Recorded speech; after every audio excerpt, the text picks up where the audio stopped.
Hi, I'm Tim, And I'm Jennifer. and welcome to the Psychology of Everyday Success, brought to you by the Owens Group. Today, we're going to take a little different approach than usual. We're going to answer questions on the air that we received from listeners at our Best Friends in Marriage broadcast last Saturday. We got some very interesting questions, and we encourage you to keep sending us your questions so that we can address them on the air. Also, don't forget that immediately following this broadcast at 3:15 p.m. Eastern Time, we will host a Facebook Live session where you can ask and receive immediate feedback from us live. You can also text us your questions at 585-201-8007, and we will entertain them live on our Facebook Live broadcast. So let's go ahead and dive in. The first question we had is from James A. at Yotoka Air Base in Tokyo, Japan. And he asks, how can you learn to trust someone who continually lies to you? And when their family members speak ill of you, your partner fails to support you behind your back? Interesting question, right? Jim, what are your thoughts about that? Well, so I think what James is probably asking is, how do you trust someone who has repeatedly betrayed your trust? And I think the main thing here is to remember, it sounds like this is a wound that's continually having the scab ripped off. Um, so to continually be re-injured in this way is really an injustice to James. And so, James, I would say you're worth more. And Absolutely. sometimes worth takes time to develop. Sometimes that involves some healing and you being able to get some help yourself so that you can be able to communicate how you're being harmed. Absolutely. And I think the second part to that question that James is kind of posing is, how do you handle a partner who places family above their relationships with you, above their relationship with you? And I would kind of say, if you want your relationship to last, there must be effective boundaries between Mm, your relationship and your extended family. Uh, yeah. Part of setting boundaries is determining priorities in the relationship. So if your partner does not want to prioritize the relationship above their family, ultimately, the relationship is not likely to last, unfortunately.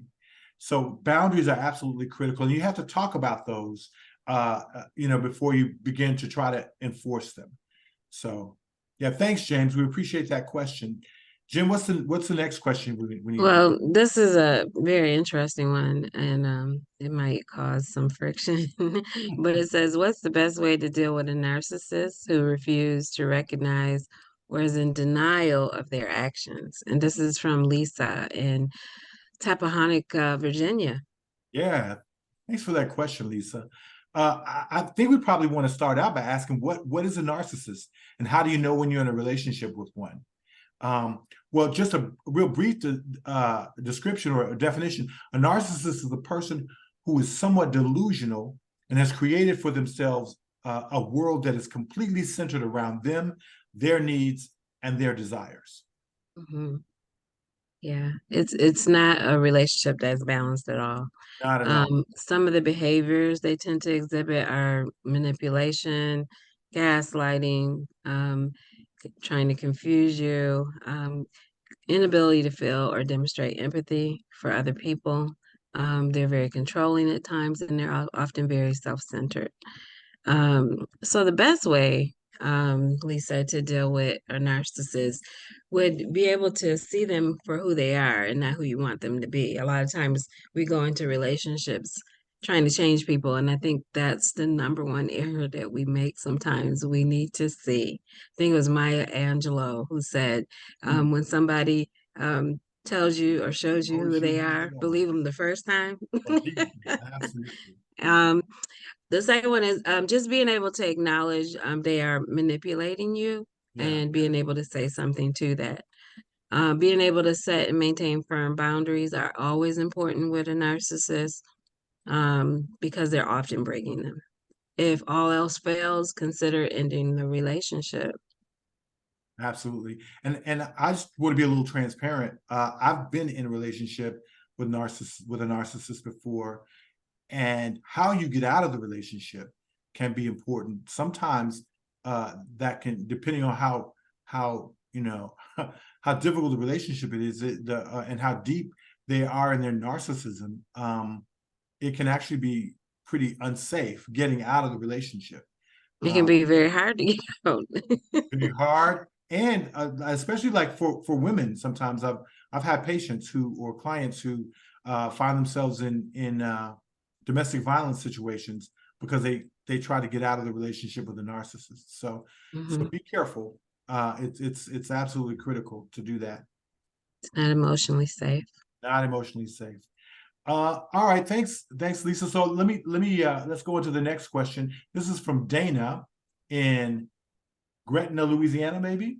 I think that's how we say that. So Dana says, my husband and I have been married for 4 years, and we're constantly arguing. How do I get him to fight fair without hitting below the belt and using my past mistakes in present arguments? So interesting question, Dana. That's a tough one. What we find, though, is that there's a saying, hurting people tend to hurt people. So husbands and wives who hit below the belt during arguments are demonstrating their own unresolved pain. So understand that that's where that might be coming from. And then also in thinking about fighting fair begins with sort of a neutral party. So it's good to get with a counselor, a coach, someone who can actually do what we call a facilitated discussion, so that both sides are being heard and understood. Sounds like there's some emotional. It's not completely emotional safe in that relationship as well. So that's another reason to get another party involved. You need a third party kind of looking at that. Somebody who doesn't have a dog in that fight, right? They just want what's best for everybody in that process. So good luck with that, Dana. We wish you well. Yeah, good luck, Dana. So our very last question, really quickly, we're coming to the end, is my girlfriend likes to give me the silent treatment if I've done something wrong. I love her, but how do I get her to stop? It's driving me crazy. And that's from Carl in Tulsa, Oklahoma. So Carl, I'd say sometimes when people tend to go silent, this is my point of view. Sometimes people tend to go silent because they don't really know what to say. They lose the words.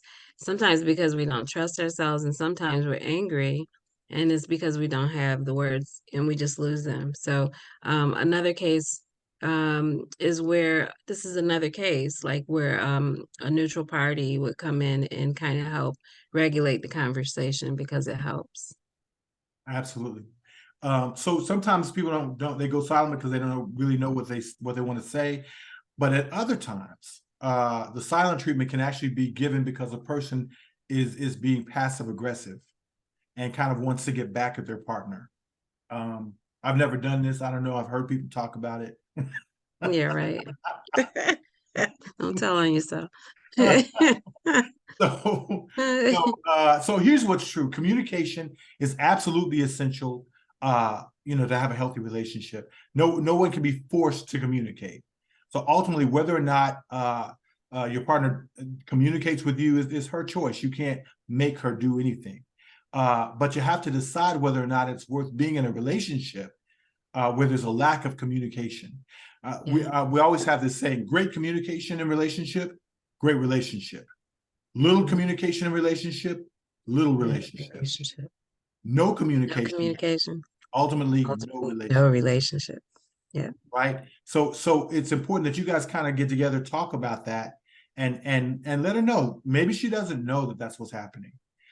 So let her know, hey, this is how this is impacting me, and use I statements. Right now, you're doing this to me. Use I statements and say, hey, listen, I think I really want us to be able to communicate effectively. Most of the time, people respond to that effectively. They respond well to that. Thank you. Yeah. Thank you. Thanks, Carl. That was a great question. We appreciate you sharing that. So in the time we have left, just want to thank all of you who submitted questions. Keep them coming. And join us on our Facebook Live starting immediately after this show. You can find us on Facebook by searching for Psychology of Everyday Success. And you can also text us with questions at 585-201-8007. so that we can respond during our Facebook Live session. But we hope to see you guys there. Again, keep the questions coming. We really enjoy them. So next week we're gonna kind of go back to our normal format and talk a little bit about. We're gonna continue to talk about marriage. I think we're gonna talk about forgiveness in marriage, right, babe?